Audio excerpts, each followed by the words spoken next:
Hi there everybody, it's Ben again from TripleTopHat. With Engine War, the previews for Engine War now kind of nicely wrapped up in a little bundle.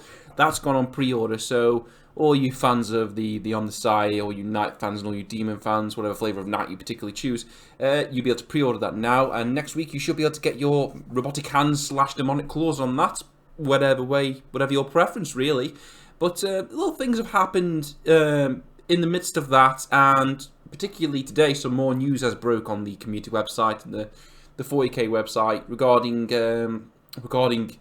a particular beastly Necron unit for the new Necron, well, the newly expanded Necron range, and they've given a small interview, a segment from interviews with various YouTubers out there, YouTube channels that sort of like have play tested 9th edition and given their feedback. The video was quite interesting. Well, just trying to pick up little snippets of information that obviously the guys may have dropped in there, but obviously we'll talk about that in the video. First off, something that quickly happened before in the midst of Engine War, before the previews rather.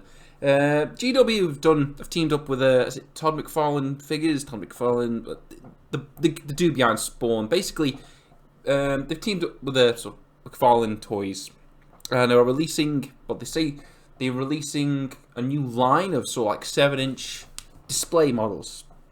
The kind of thing that obviously you unpack and you put on shelves and they look pretty nice and that kind of thing. Listen, I'm not a target audience for this. I think I've got one Funko Pop and that's it, and that's only because it's a character I absolutely love out of a game, and that's it. So I'm not the target audience for this, but I will say that, again, taste is subjective, guys, but particularly the Necron one, they look kind of tacky. I mean, they're not as... I've seen some really decent looking like display models, like really nice ones, things that look like insanely detailed, and these don't. Now, without reference of a price point, I can't tell you if these are going to be worth it or not. And I'm not one to judge. I mean, I will buy most any like Tyranid themed crap because I'm just that kind of thing, but like I say, particularly the Necron model, they do look kind of cheap. I mean, I think the Gauze blaster on the Necron just looks kind of bent and kind of cheap. But hey, that's just me. They are releasing a range of these things. Don't know if they're going to include NIDS or G-Steel Occult. I have to keep it on and see if my opinion changes. But moving on. Today, being Monday the 1st of... where are we now? 1st of the 6th, yeah. They've dropped a profile of a weapon for one of the new Necron boys. Now, we've seen these chaps skittering around on some of the leaked images, and we saw them skittering around particularly in the animated trailer for the new 9th edition of 40k. And they've actually dropped a weapons profile for one of the weapons these guys have, and there it is. Whew, that's not a joke. That's a sharp-oed stick right there. Hyperphase Reap Blade. Now, looking at this in a vacuum of these particular stats, this information we have right here, we don't know anything else. We can infer that in a bit, but strength +2, -4 AP, straight 3 damage. I will take straight 3 damage over D6 any day of any week.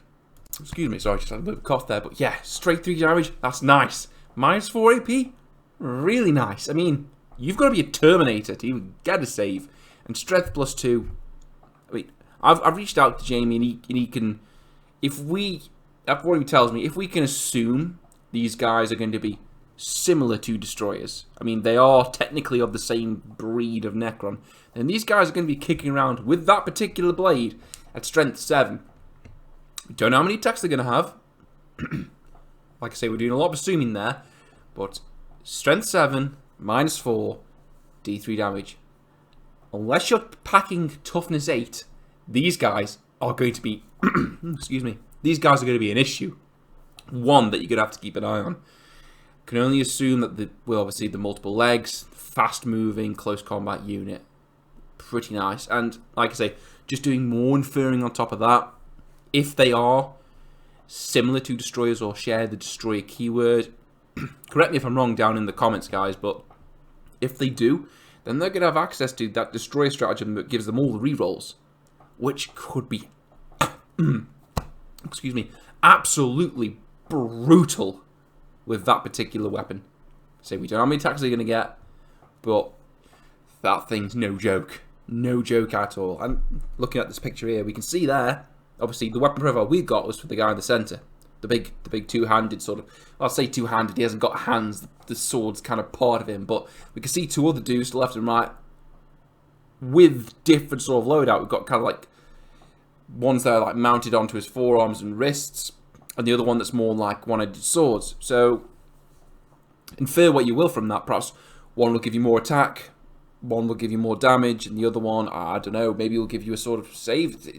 It's all speculation at this point, but these guys, they're really, really growing on me, and yeah, these guys have been, if they're going to turn out the way I think they are, these guys are going to be real issues in close combat, and you will not be able to just let them roam around. But yeah, really, really nice stuff. So yeah, going forward to the preview, like I said, they released a video just giving snippets from interviews with guys, the playtesters from different YouTube channels, quite famous ones. And they've just given their feedback on 9th edition, because obviously these guys have playtested it, and they've had to be silenced under pain of GW lawsuit, which is, then their lawyers are notoriously vicious. Well, they were back in the day. And going through the video, you could infer some little things over there. Obviously, we know vehicles and monsters from the preview, they're going to work differently. You can't time down in combat anymore. They still will be able to shoot, pew pew, bang bang, that kind of thing, which is nice. And but I was more interested in the cover aspect of the game. It's going to be, from what the guys in the video have inferred, that the way terrain is set up on the board is going to be important. I mean, they even said it's not just about making the board look nice. The terrain's going to play a pivotal role in like quite a lot of games, which is nice. I always think that anything that enhances the way you use terrain and interact with the actual table itself is always a good thing. They also, some of them melt quite a bit on the new Crusade system, and I don't play narrative games of 40k. I mean, like I say, it's only my play group. I've only played against me, Chris, and Jamie, so there's only 3 of us. So, narratively speaking, we don't play games. It's only like when we have a free afternoon and we all gather around, we just have a quick game. Like, one of us is like sort of like middleman, rules interpreter, and the other 2 obviously playing the game. But the new Crusade system, I mean, I would love for an excuse to get in and start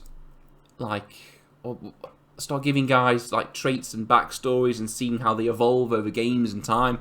It sounds really good, and hopefully this will be something that I could easily get into and easily could, convince the other guys to start playing. Don't know how interested they are off the top of my head, but fingers crossed for me anyway. It's something that they might be able to take up in. I always like the idea of having like a model like you can sort of like change and mod sort of thing. So it's like it tells a story. Like you do a little gash over his eye. Oh, he got that from when he did a duel with a Necron warrior and he headbutted him to death. That kind of thing. Yeah, just silly little things like that. But I really love. And yeah, that was the short head and tail of that video. Quite a nice thing to listen to. I encourage anyone to give it a watch. But we've also got some leaked images there of, basically, it seems like 9th edition will be a sort of streamlined version of 8th edition. A lot of the things, from what I can infer, that sort of like tie down the game have been sped up. But hopefully they won't have done it without any detriment to the actual gameplay itself.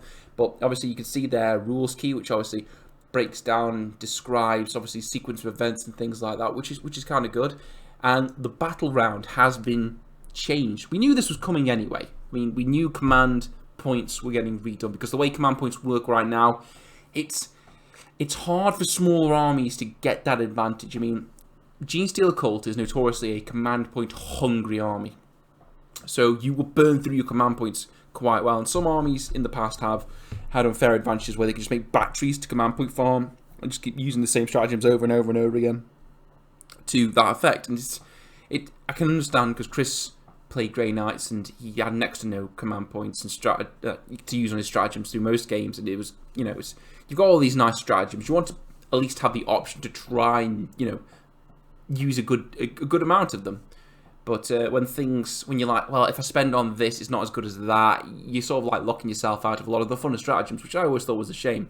But as we can see here, you've got the command phase, and from just a quick glance here, it seems that you're just going to generate command points at the start of each battle round. So you're not going to have a certain amount and you just lose them as you progress through the game, but you're just going to start a turn and regenerate some, or generate them depending on how many I'm assuming detachments you have on the board. But maybe that gets affected if you lose a detachment, like say your fast attack detachment, I don't know what's called, Spearhead or Outrider, is completely destroyed, then you don't get that access to that battery, if it were, to obviously regenerate your command points. That's the way I can see it going. Also there, it's got a nice brief breakdown of out of phase rules, just cleaning up any misconceptions. Like again, that's what I think 9th edition is going to be. A streamlined, sort of fat-free version of 8th, which for me, it would be just entirely a good thing. Anything that sort of clears up any grey areas and just makes the slow foot slog bits of the game a bit faster. I know close combat is one of those areas. I mean, shooting is simple.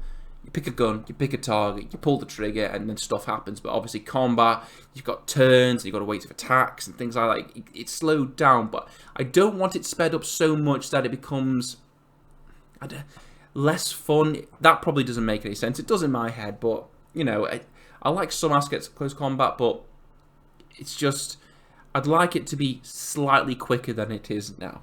But, you know, we'll have to see how this evolves. Obviously, this is good. This is the first of many, obviously, previews to do with 9th edition. And, you know, even at this early point, I can see nothing but good things. But, obviously, we'll have to keep an eye on it. Let me know what you guys think in the comments below and all that good stuff. Until then, I will catch you next time. See you later.